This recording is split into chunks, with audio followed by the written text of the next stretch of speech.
So hey, what's up guys? My name is Carry and in this video I decided to make a commentary for a game that got me to master in Hero League. I'm basically gonna try to analyze all the important parts of the game and teach you some tricks on how to properly play Valla and Hero League in general. I think this is one of the cleanest Valla games I played so far, which makes this game a good example for those who want to improve. And yeah, so I'm basically gonna go through everything. We're gonna start with the game in draft. There's really isn't much to draft, so it's a Hero League game, so you're not gonna see some advanced stuff. We are gonna go for we wanted to go for double support, double tank in the beginning, but since they're gonna ban Tassadar later in the game, we won't be able to do that. And we're gonna have Medivh pick instead. So yeah, I'm second pick, and I highlighted Valla here. We also have an Oriole, which is a good combination if you have Valla on your team, because Valla is a good energy provider for Oriole. So yeah, me and Muradin are gonna be the first two picks. So they picked Stuko. The Haka and Garrosh are like standard bans. And yeah, I'm gonna lock in Valla. Muradin is also a great tank. Well, he was until now, he was pretty broken, but he just got nerfed recently, like the heavy impact. Level 7 Telet recently got nerfed, which makes Muradin still like a viable tank, but he's not like broken anymore as how he used to be. I think I can't really remember what they're gonna pick now, but because yeah, I played this game like a few days ago. Yeah, they went with Kerrigan, and what's it gonna be?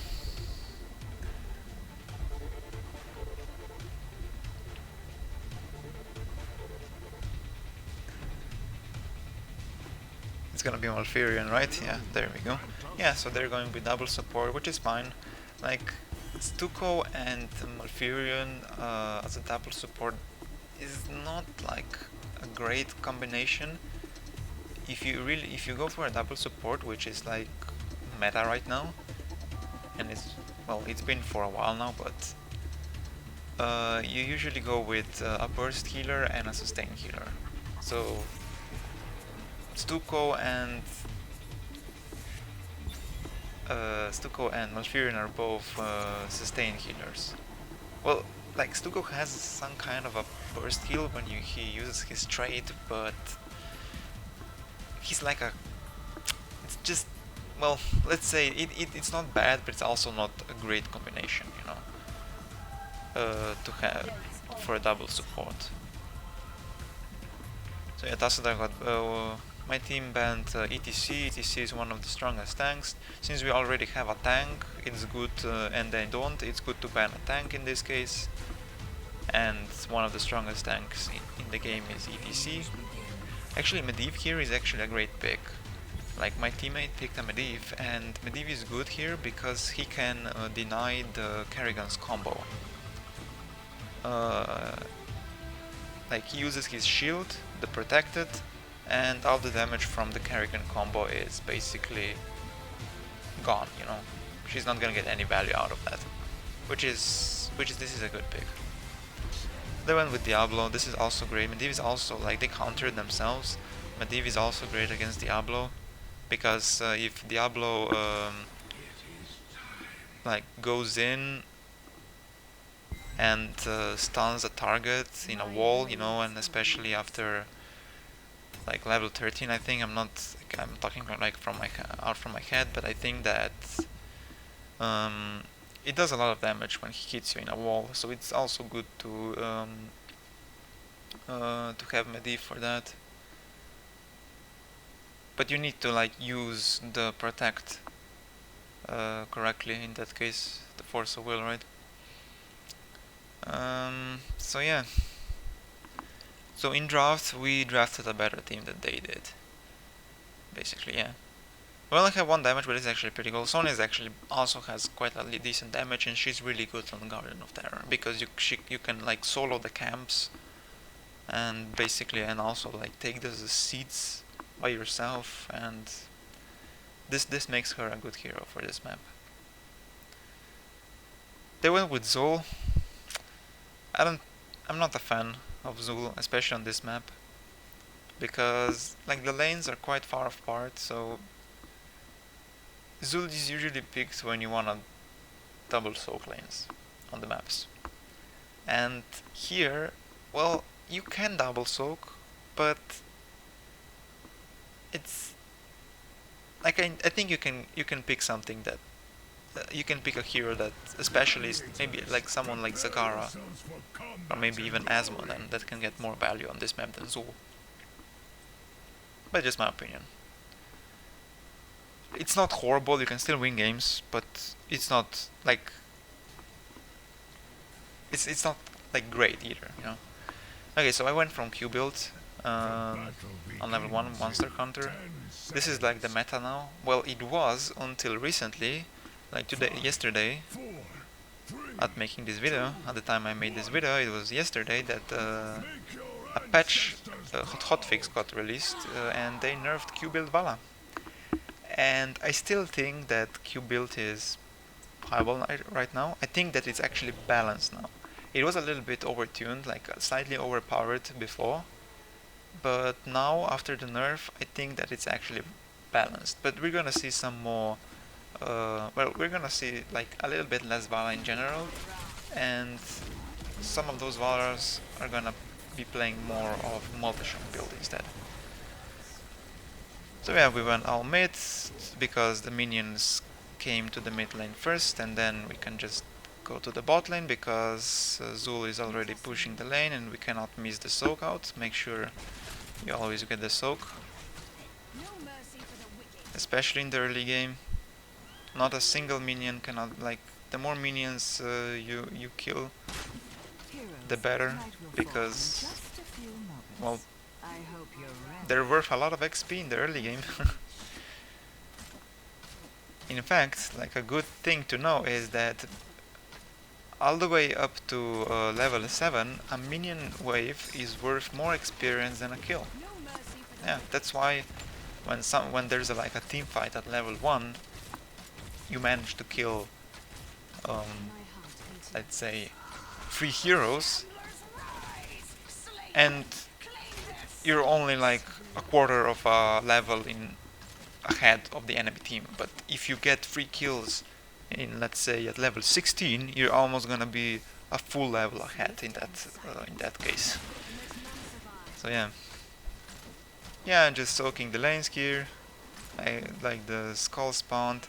This Oriole is doing her job correctly. When you're playing Oriole with Valla, the Oriole should always be together with the Valla, because she's the main energy provider for her.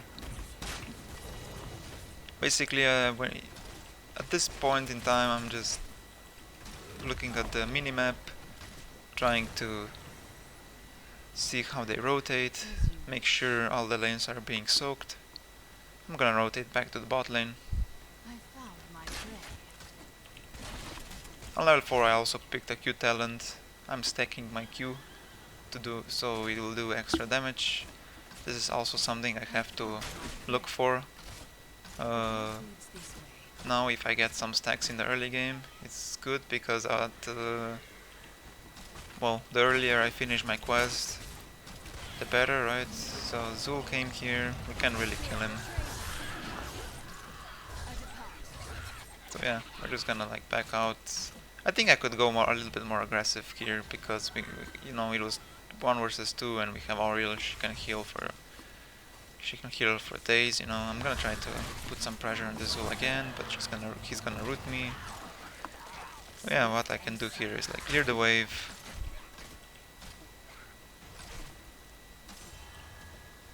So yeah, some of my teammates died, I think Mordin, yeah. But I'm gonna go like rotate back to mid lane. Sonya's also gonna die, but that's fine. I'm just gonna like poke them, get some quest stacks.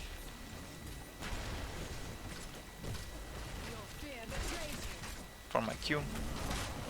because at level 7 if you play Q-Build Valla you get a huge power spike because you take the Vault talent, and every time you use Vault it refreshes your cooldown for Conquering Arrow. Yeah, we're just putting a little bit of pressure on them. They're gonna hit level 7 soon. Okay, so I made a small misplay there, but it's fine, I'm alive. Because of the Medivh and Ariel.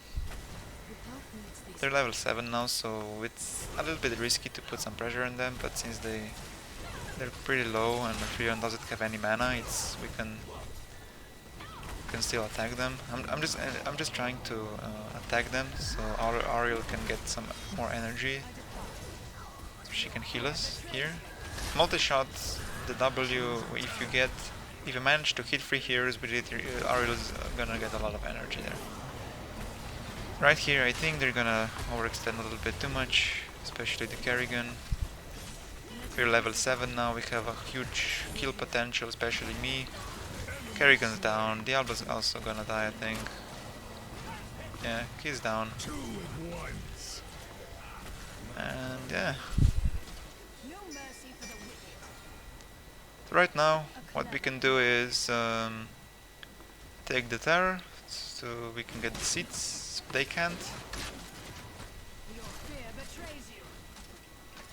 Sun is also taking a camp, which is fine. Because, well, she's Sonya, she has to take camps whenever possible. When you play Sonya, yeah. I can like kill the Terror, this boss really quickly with my Q build, so we don't need her there. I'm also gonna take this camp and probably try to soak this lane. And then rotate back mid. I'm soaking this lane because they're slightly ahead of us, like in experience. And, you know, we're getting closer to level 10 and our mission is to reach level 10 before them. Because that's like the biggest power spike every hero gets on level 10. I'm gonna get a camp here. While I'm rotating on between lanes and like when it's safe, sorry, when it's like safe while I'm attacking minions when no one is on the lane, I'm always keeping my eye on the minimap. Having a great map awareness is one of the most valuable skills you can have in this game. Like, right now you see they just got 10 and we are still 9, but since we got a pick on Zul, everything's fine here. That Zul was rotating, like his rotation was a little bit risky, so he paid for it with his death. Now we got level 10, which is a huge power spike. So I went for Rain of Vengeance, because they have Kerrigan and Diablo and they can like dive me. And Rain of Vengeance is really good in this case. When Kerrigan jumps on me, I can just stun her twice, you know, and during the time they're stunned, or Diablo, not only Kerrigan and Diablo, he can also charge me. Like Oriel or Medivh or even Muradin can save me if I'm in trouble, you know. I can get shielded by Medivh, I can get healed by Oriel or get some peel from Muradin. So yeah, if you play Valla and they have Engage, make sure you take Rain of Vengeance. If not, if they have a strong backline, and especially if you have Oriel in your team, take Strafe. Strafe is gonna get Oriel a lot of energy, and you're also gonna be able to damage the backline. So right here, we can put some pressure on them. I went in as soon as I saw that they used their abilities, and we got 3 kills.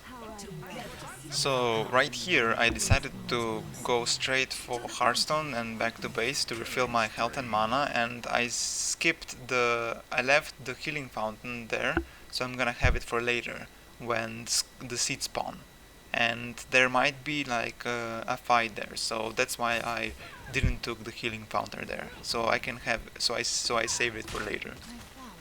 Right here I'm gonna help Sona take a camp, get the small seeds first. It's always good to get the small seeds first because, well, it's easy to kill them and they drop a lot of seeds. Um, since they're already taking those, we immediately started, but they're getting ready for a fight. Zul is top. We saw Zul top, so we might get a kill here, but they like disengaged very fast, so we can't. Always keep an eye on the minimap to see if some of their heroes is somewhere else. We can like force a fight in that case. Sorry, I went in. We can get some value. Yeah. Okay, so Kerrigan died. I'm just doing my job. I tried to dodge the poison nova here, but I failed at it. You can actually dodge. You can. It's actually possible to dodge poison nova if you do it correctly. You just have to be like really precise at your movement. So as I said, I'm probably gonna need the healing fountain. That's why I saved it for this moment. It can come really handy. We were also level 13 in that team fight. That's why it was good to force it. When you have a talent advantage, it's always good to start a fight. If if you're all grouped together as a team. Right here, it's just good to take the terror for the seeds. They're only like one seed away. Our terror is like at the top lane, as you can see, and Kerrigan is defending it. And the terror should always be at the other side of the map than your team is. At this point, at this time in the game, it's good for a terror to be like, let's say, your bot lane, and terror should be top lane. Because you can push bot lane and terror can push top lane, and they can he can run away and their whole team. Okay, that was a nice stun from Wordin there. We got a kill on Zephyrian. So when the terror is destroying the top lane, we can push bottom lane all the time. So I went there camp for Kerrigan. I thought I was able to get a kill. Diablo stunned me there, so I couldn't. That is a nice stun from Mario again. We got a kill there. We're not pushing with our terror because, together with the terror, because we got a kill and we can get a keep here. I'm gonna take the frost shot because I think I can get more value than Manticore. These are the only two. If you go Q build, you can take frost shot or Manticore. But I found out while playing this game, I found out that I don't really do that much bait auto attack, so I don't think I'm gonna get that much value out of Manticore. And it's also good to take Frost Shot if they have strong backline, or if you need a little bit of crowd control overall. So I just took it so I can slow down the Kerrigan and get an easier kill on her. And I also forgot to tell you that on level 13 I took Gloom. I took Gloom on level 13 because I don't want to get one shot by Kerrigan combo. Gloom grants you spell armor, and they pretty much only have spell damage. You know, Zul has spell damage, Kerrigan has spell damage, and Diablo also has spell damage. So I didn't took the Q talent that heals you whenever you use your Q, because we already have Oriole. I don't need that much healing anyways, so I took Gloom instead because I don't want to basically deny a lot of damage that Kerrigan does to me. So I took a camp here. I'm gonna take a sip because I'm only at half mana, and now is the perfect time to do that. It's good to join our team now. We're level 16, they're only 15, they're not 16 yet, so it's good to force a fight now. Where did it go in? Sona is joining as well. Might be able to get a pick here. I try to put as much pressure on that Diablo as possible.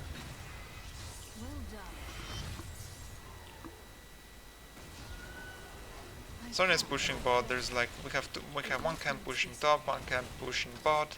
She's also taking up that bot camp. There's also great, but we don't have any minions to push the keep with because they took the camp and the enemy camp is pushing our mid lane. Mordin, nice stun on Orphirion. The ice blocked. Okay, now the ley line. We're gonna get the kill there. On Orphirion and now on Diablo as well with my Q Vault Q combo. And the Moradin jump. Kerrigan's dead, we can get a keep after this team fight.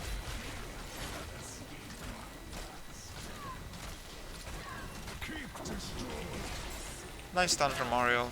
We can also kill Stukov here, but we won't be able to kill the core because we don't have any minions.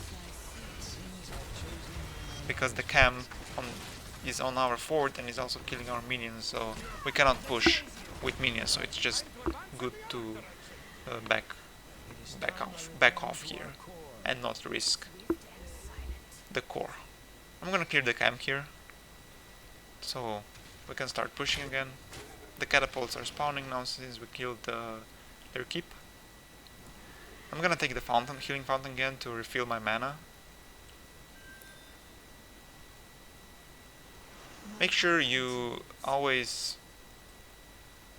click on the fountain, so you let your teammates know that you're gonna go there and, well, go to the healing fountain so they don't do something. We're gonna go here to the bush and maybe we can get a pick, and we will. Zol is here, Moradin will jump, we'll stun him. I'm gonna use my combo and Zol is dead. We're gonna put a little bit more pressure here. That was a nice attempt by Medivh. Unfortunately he wasn't able to hit anyone with his ley line, but I don't blame him for that, at least he tried. It was a nice attempt. We can't really do much here, we don't have any minions, so all we can do here is go for the camp and get level 20. What Sonya wrote there is really important. If you're like level 19 and a half, don't fight, just get level 20 and then fight. But we will fight here instead because Zul is dead. It's 4v5. I was a little bit out of position, but I survived, well, because I said Medivh is great, Ariel is great against, Medivh and Ariel are great against Kerrigan and Diablo.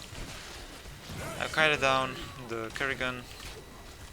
I also took Gloom, which also prevented me from dying. Because I got hit by Kerrigan combo and because I have Gloom, I didn't die. Nice stun. I took Rancor here because we're gonna be racing 4. And if you take Rancor level 20, you're gonna have faster attack speed, so you can kill the core faster. If we weren't on the core, I would have took the Farlight Quiver, which gives me a longer attack range. And that, I think that talent is better in most of cases, but Rancor was the way to go here to kill the core faster. And so this is the game. We actually won here, and this got me promoted to Master. And here I am typing in chat like I'm Master. I was like shaking here. I couldn't believe that I actually got promoted to Masters. It was like the very first time I got here, and I felt really happy. I even got the MVP on top of that, which made things even better.